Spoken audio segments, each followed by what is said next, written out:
Bom dia, Felipe. Bom dia a todos os ouvintes. Doutor Douglas, a questão da recuperação do dinheiro desviado da Petrobras. Até aqui, vocês já têm assegurado 500 milhões de reais de volta aos cofres públicos. Como é que está se dando essa busca desse dinheiro que foi desviado da maior estatal brasileira? De fato, esse dado nós já podemos divulgar, está contabilizado, nós já temos mais de R$500 bilhão, esse valor é histórico, e é importante frisar que tudo isso está decorrendo de um trabalho articulado pelo Ministério Público, com a Polícia Federal, com os demais órgãos envolvidos na investigação, e, sobretudo, isso foi possível a partir das delações que foram realizadas, e muitas pessoas, infelizmente, ainda criticam o Instituto da Delação Premiada. É preciso enfatizar para o ouvinte que não há nada de ilegal, não há nada de imoral e não há nada de inconstitucional na delação, que ela é um instituto absolutamente usado em todos os países democráticos do mundo, em que se permite um início de investigação para que se possa apurar esse tipo de conduta. Como eu pude adiantar também ontem em algumas análises, se não tivéssemos o Instituto da Delação nesse caso concreto, certamente teríamos décadas e décadas de investigação sem qualquer resultado, e certamente nós teríamos aí a prescrição, ou seja, a impunidade de todos os envolvidos. Uhum. Então, essa frente está muito, muito intensa. A preocupação é, sim, a recuperação dos valores, mas também a punição efetiva dos envolvidos. Esse R$500 bilhão pertence a quem? Alberto Youssef, diretores da Petrobras, donos de empreiteiras presos? Tá todo mundo nesse bolo do R$500 bilhão? Bem, nós não podemos ainda, por uma questão de sigilo, dizer a quem pertence e por que pertence. Exatamente para nós não prejudicarmos algumas linhas que estamos adotando. Mas não há prejuízo em dizer que esses valores, porque já estão bloqueados, são garantia indiscutível de reparação dos cofres públicos. Esses valores estão bloqueados no Brasil e no exterior? No Brasil e no exterior. Com quantos países vocês trabalham hoje em acordo do Ministério Público Federal para buscar esse dinheiro de volta? Até o presente momento são 12 países que nós estamos mantendo contatos para fazer esse retorno dos valores ao Brasil. É tranquilo isso, hein? Como é que se dá esse trabalho hoje? Porque afinal de contas a gente sabe, o mundo está globalizado, está todo mundo interligado, né? Vocês contatam o Ministério Público Federal e aí, tipo Suíça, Holanda, Estados Unidos, que são alguns países que já vazaram que vocês estão buscando dinheiro dessa corrupção nesses países. Em alguns locais já foram revelados. Né? Então, é tranquilo, olha, o procurador americano, o procurador suíço, opa, estou entrando em campo aqui, há um esforço global, né, dos ministérios públicos atrás desse dinheiro mal havido, hein? Bom, é importante destacar que, especialmente a partir da gestão atual do Procurador-Geral, foi criada uma secretaria específica para trabalhar com cooperação jurídica internacional. Então, nós temos agora um colega e uma equipe muito competente que trabalha em relações internacionais. E nós estamos estimulando, junto com os demais órgãos brasileiros que são responsáveis por recuperação de valores, como a Polícia Federal, como o DRCI, a trabalhar conjuntamente com os órgãos do exterior. Cada país tem uma característica. Em alguns casos nós podemos contatar diretamente com o Ministério Público, outros nós temos que fazer requerimentos judiciais, outros nós podemos contatar diretamente com as autoridades administrativas, então tem as suas características. Mas existe sim, isso está muito claro, uma tendência mundial de cooperação, porque nenhum país que tem esses valores e sabe que é produto de crime, eles não estão mais querendo manter esses recursos com eles querem efetivamente devolver os valores a quem pertence. Tá. Uma das críticas que foi feita à delação premiada foi o caso de Alberto Youssef, quando se revelou pela Folha de São Paulo a situação de que ele poderia ganhar um prêmio. Olha, ele ajudando a identificar onde estão os valores, ganharia um percentual sobre a recuperação desses valores. Esse acordo existe, não existe? Como é que se deu esse acordo? Olha, a tua pergunta é muito importante, extremamente importante, aliás, para esclarecer ao público uma questão relevantíssima. Não existe qualquer possibilidade de recompensa. O Ministério Público, isso o Procurador-Geral da República disse, não paga para criminosos. O que aconteceu foi uma má interpretação de uma cláusula do acordo de delação. E se olhar com calma, vai entender, porque ela está bem expressa. Eu preciso dizer aos ouvintes, todos os bens comprovadamente ilícitos de Alberto Youssef estão bloqueados e ele já perdeu todos os bens.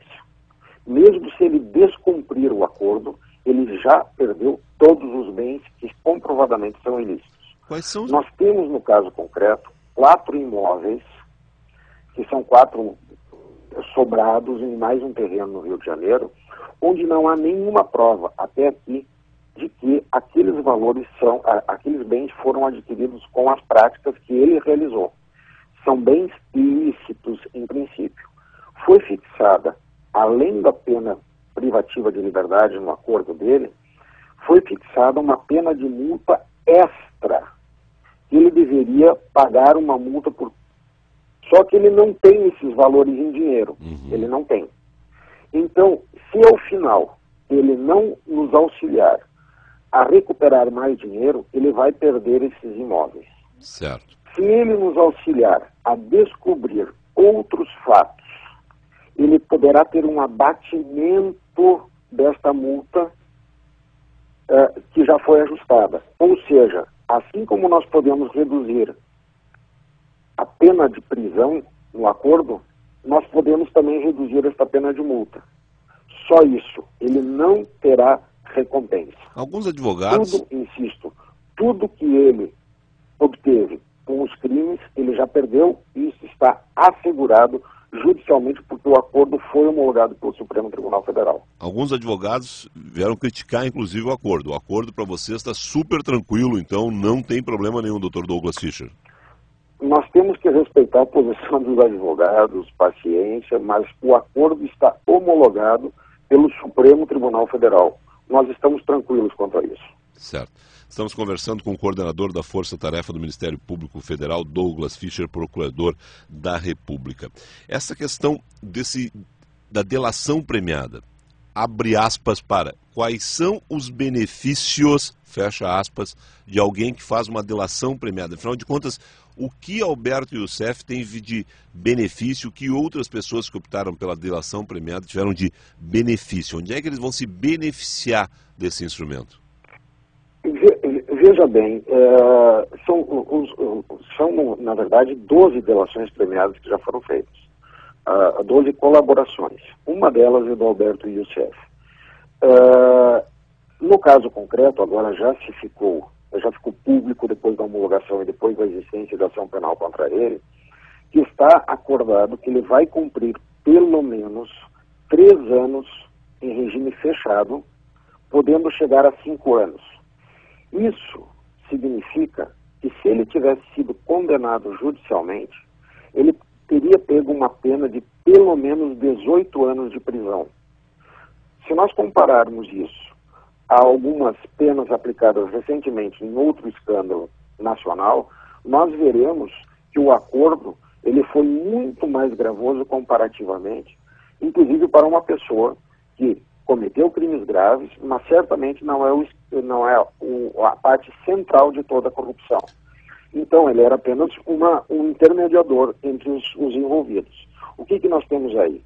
A demonstração de que o Ministério Público, ele, em hipótese alguma, dará benefícios nos acordos que não sejam compatíveis com a gravidade dos crimes cometidos. Então, nós estamos muito tranquilos, estamos procurando demonstrar ao público, no momento adequado. Muitas vezes há críticas de que o Ministério Público não fala, e não pode falar, porque há sigilosidade, mas estamos agora, dentro do possível, mostrando para a sociedade que todas as condutas realizadas visam 2 coisas principalmente, e concomitantemente: a punição dos responsáveis e a recuperação dos valores aos cofres da União. E é importante dizer, jamais, nunca aconteceu, até hoje, uma recuperação de tamanha quantia com devolução dos valores aos cofres públicos. O fato é histórico. Certo. Fique muito tranquilo, porque o senhor teve todo um cuidado. Eu é que vou dizer isso. O senhor está comparando o seguinte, com toda a delicadeza que o senhor usou aí.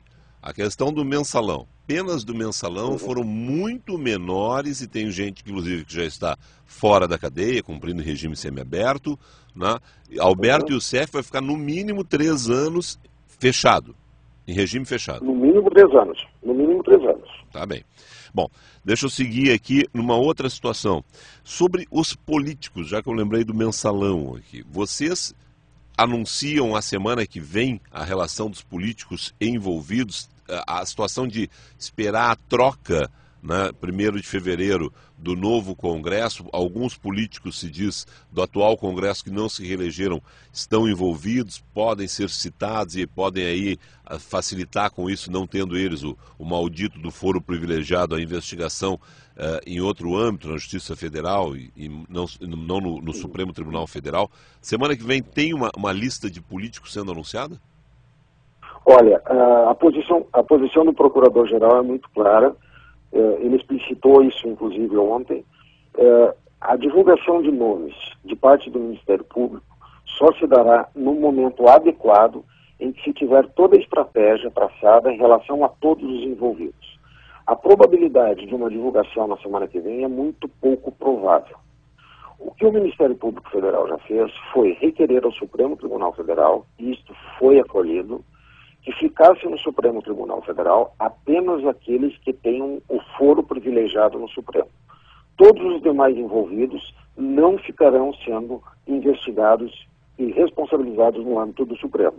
Isto já foi feito, isto já foi acolhido, isto já é público. Os nomes não vão ser divulgados. Agora, se para os locais para onde foram remetidas estas investigações houver o levantamento do sigilo, aí a questão deve ser resolvida lá. Em relação aos envolvidos no Supremo Tribunal Federal, não haverá divulgação por hora dos nomes, exatamente para que se possa mapear exatamente o que foi praticado, se há necessidade de investigação, se há necessidade de arquivamento, enfim. Isto só no momento próprio. E, insisto, pouco provável que isso seja feito na próxima semana. Certo. Uma outra questão, a questão das empreiteiras. As empreiteiras estão dizendo o seguinte: olha, na verdade teve crime de extorsão. Os advogados das empreiteiras, a pessoa que eu estou defendendo aqui, seja qual for a empreiteira, teve extorsão. A Petrobras, os diretores da Petrobras, os políticos fizeram extorsão com os donos das empreiteiras. Para vocês, os donos das empreiteiras foram, nesse caso, extorquidos ou foram protagonistas? Eles é que estavam indo Petrobras? Você já tem isso claro na investigação? Perfeito. A pergunta é importante.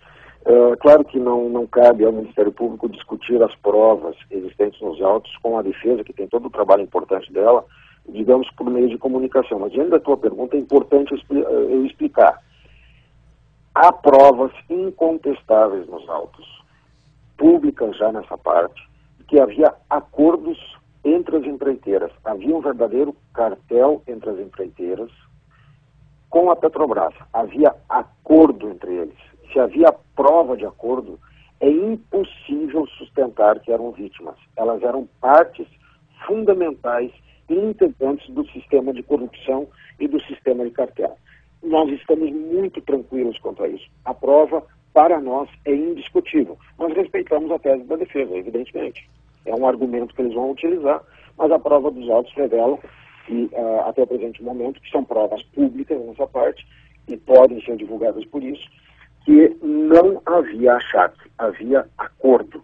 Então elas não são vítimas, elas são parte do esquema criminoso. Havia a existência de um clube, abre aspas para esse clube, existia o tal do Clube das Empreiteiras, coordenado... É uma forma de dizer mais coloquialmente o que legalmente a gente diz. Havia um cartel entre as empresas para ajuste junto com a Petrobras para a prática, para a realização de obras mediante o pagamento de propina. E quem fazia isso era o Ricardo Ribeiro Pessoa, mesmo o presidente da construtora UTC? Era ele que coordenava esse cartel? Bom, agora eu vou ter que te dizer abertamente. Mantendo a linha de ação do Ministério Público do que pode divulgar e do que não pode, nessa parte eu não vou poder te explicar exatamente em respeito à defesa, porque daí eu estarei falando especificamente de um envolvido. Nessa parte, nesse presente momento, nós não podemos falar. Bom, isso é uma outra situação envolvendo ainda essa questão das empreiteiras, dos políticos e do Alberto Youssef. Antônio Figueiredo Bastos, advogado do Alberto Youssef, disse que ele não era anjo, não, mas ele cuidava era da última fase do processo e só, a lavagem do dinheiro, né? A corrupção partia de políticos e da diretoria da Petrobras. É isso? Bem, já foi tornado público, inclusive, um interrogatório do Alberto Youssef, por isso que eu posso falar que ele disse isso mesmo. Essa foi a declaração de Alberto Youssef no interrogatório em juízo, num processo em que não há sigilo. Portanto, essa é a versão da defesa. Em relação ao que nós temos mais, eu também não posso falar no presente momento, inclusive, não só pela necessidade da investigação, também como porque os demais envolvidos aí podem fazer contestações e esse não é o nosso objetivo fazer agora. No balanço sem auditoria externa divulgado ontem pela Petrobras, 88 bilhões e meio de reais estão mal havidos naquele balanço. Não se sabe muito bem o que foi, se são todos eles fruto dessa corrupção ou não. Se imagina que sim. Perfeito. Né? Vocês têm a expectativa de recuperar quanto mais? Meio bilhão foram recuperados até agora. Isso não... Vocês têm uma expectativa, trabalham com um número, porque 88 bilhões é um número que a gente não consegue imaginar, né? Uma cifra que está é uma quantia estratosférica mesmo. Mas veja bem, do pouco que eu pude analisar de ontem para hoje sobre a divulgação do balanço, é que ele envolve também não necessariamente prática de crimes, mas de investimentos que talvez não tenham dado certo, investimentos que poderiam ter sido feitos em outras áreas. Nessa parte, o Ministério Público Federal, na parte criminal, não está preocupado. Não nos cabe analisar se foi um bom negócio ou um mau negócio. Nós temos que analisar os crimes e os envolvidos que estão nessa prática criminosa. E uma parte desse prejuízo certamente foi em decorrência dos crimes. Então, nós temos expectativa, nós estamos trabalhando em recuperar bem mais, embora o valor já seja histórico. O que é importante dizer, Felipe, a ti e aos teus ouvintes, tudo que for possível mostrar que foi decorrente de valores que foram obtidos a partir de práticas criminosas, esses valores nós iremos atrás. Não há como não ter isso como uma base. Então, essa é a estratégia nossa. Agora, como isso será feito, eu não posso revelar ainda. Eu tenho uma última curiosidade. O senhor trouxe para a justiça brasileira a tese da teoria do domínio do fato. Foi usada no Mensalão.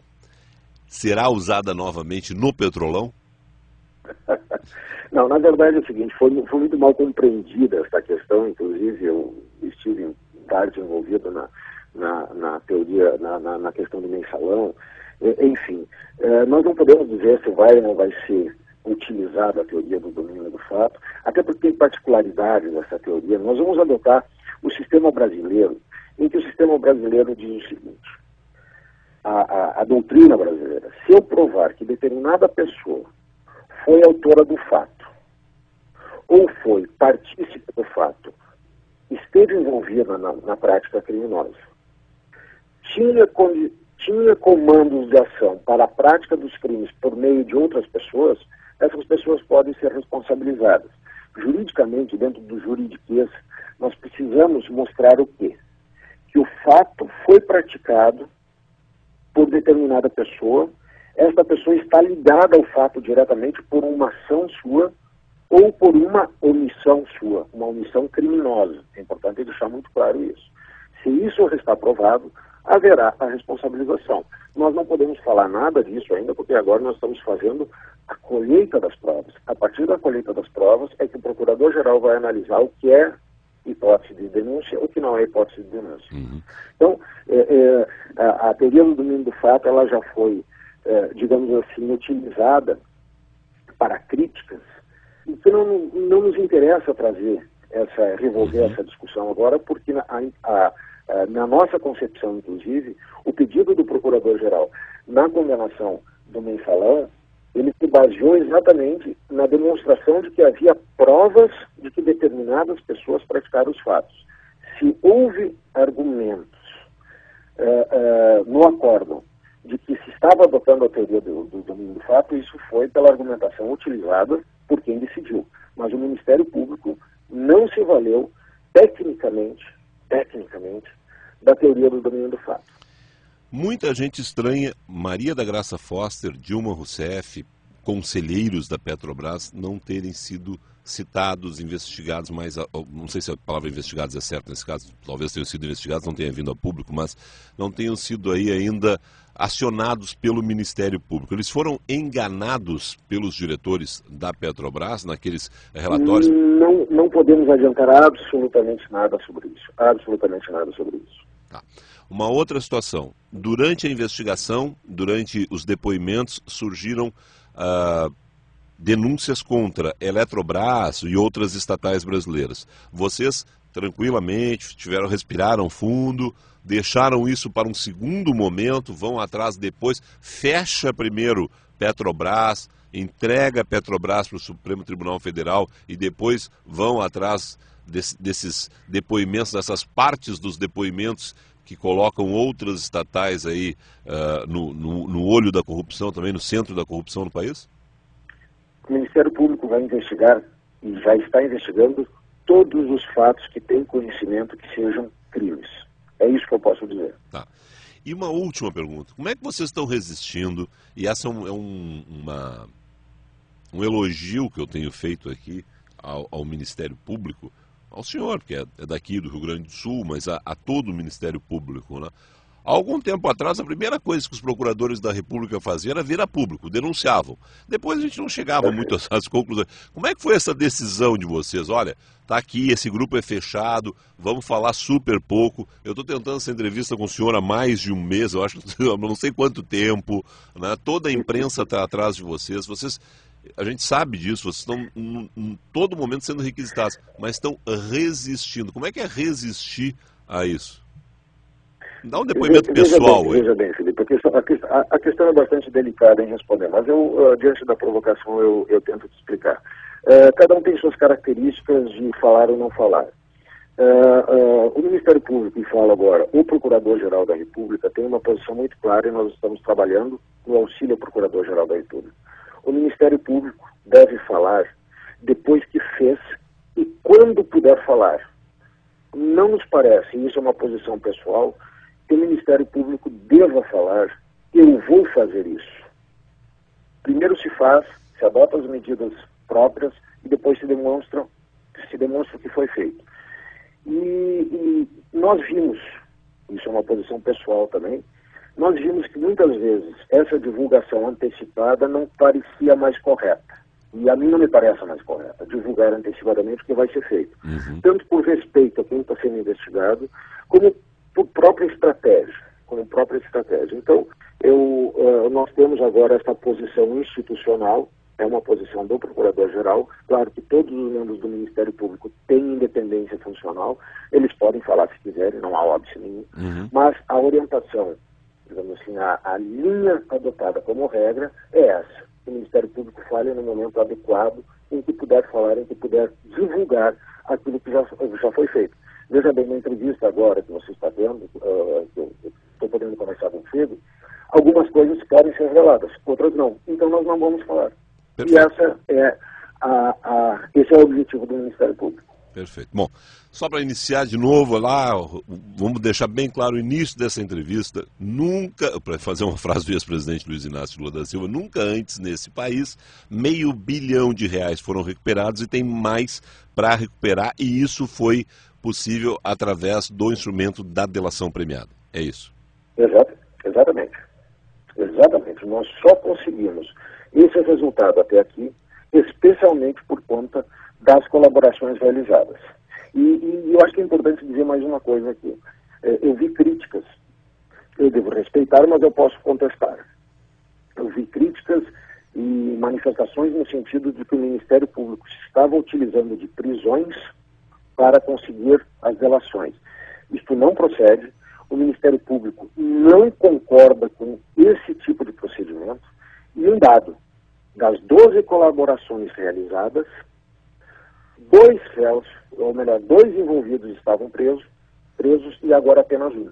Ou seja, a grande maioria, quase a totalidade das colaborações foram feitas com envolvidos que agora estão soltos.